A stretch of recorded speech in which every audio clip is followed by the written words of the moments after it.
All right, so today we're talking about idioms, not the boring textbook ones, not the you must memorize these kind, just the real ones people actually say.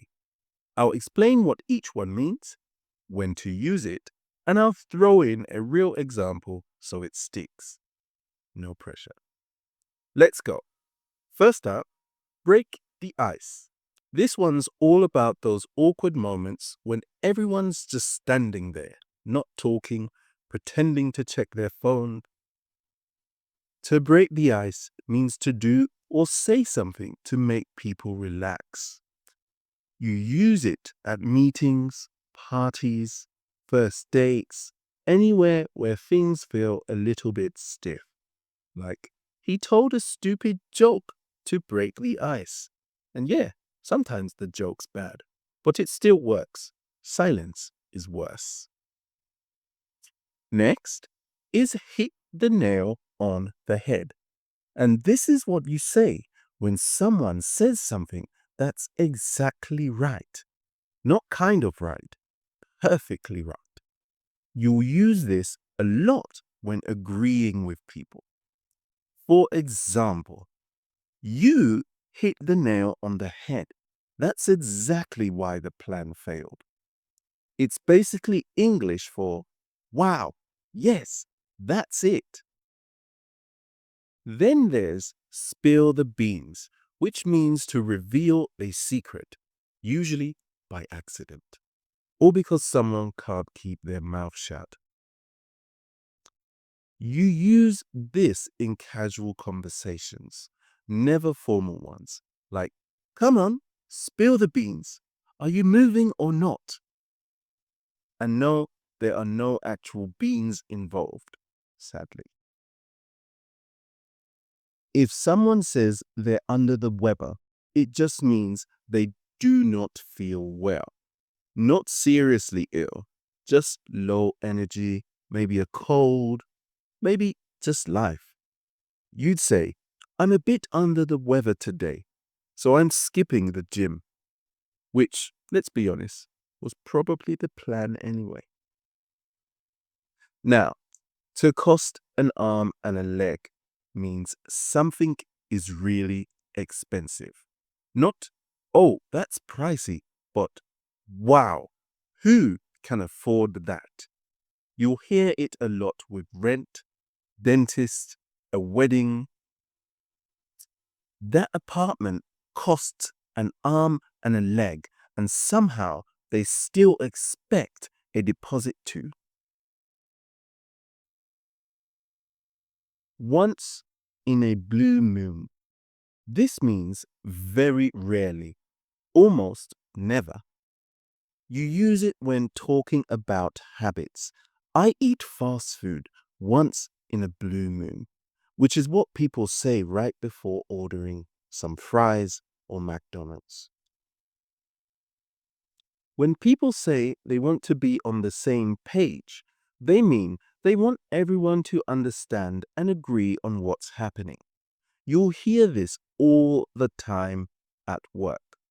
Let's make sure we're on the same page before we start, which usually means, please don't mess this up.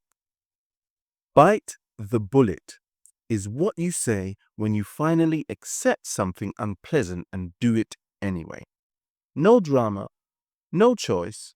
Like, I hate phone calls, but I'll bite the bullet and call them.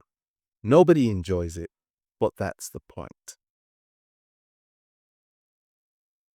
If someone says, let's call it a day, they mean it's time to stop working. That's it. No deep meaning. All right, it's 6 p.m. Let's call it a day. This is the most beautiful sentence in the English language. When something is a piece of cake, it's very easy, almost effortless. The exam was a piece of cake. Or, don't worry, it's a piece of cake, which is often said right before it absolutely isn't. The ball is in your court means it's your turn to act or decide. You'll hear it in work and relationships. I've sent you the info. The ball is in your court now. Translation? I've done my part. Don't look at me. If something fails and you have to start again, you're back to the drawing board. New plan, fresh start. Well, that didn't work. Back to the drawing board. Deep sigh included. To cut corners means doing something cheaply or badly to save time or money. It's never a compliment. They cut corners on the project and now everything's broken.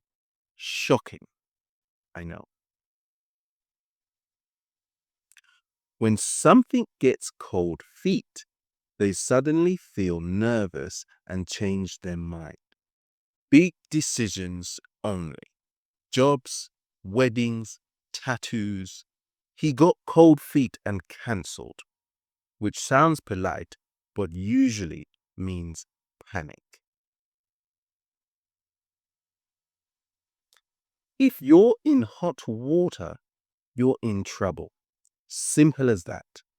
She's in hot water with her boss. And yeah, that meeting is not going to be fun. To let the cat out of the bag means revealing a secret by accident. Oops! I let the cat out of the bag about the surprise party. The cat, once again, has nothing to do with it. Being on thin ice means you're in a risky situation, and one more mistake could be a huge problem. You're on thin ice with the teacher, so maybe behave. If someone is pulling your leg, they're joking or teasing you. Relax. I'm just pulling your leg, which you usually realize about 3 seconds too late. Burnout. This means becoming exhausted from too much work or stress over time. Not tired, properly done. She burned out after working non-stop. And honestly, who hasn't been there? And finally, go the extra mile. This means putting in more effort than expected. It's used to praise people. He went the extra mile to help the client. And yes, managers love this one. So there you go. 20 idioms you can actually use without sounding weird. Don't memorize them all. Pick a few, try them out, and if you mess one up, congratulations, you're officially speaking English. Comment your usage below. Take care.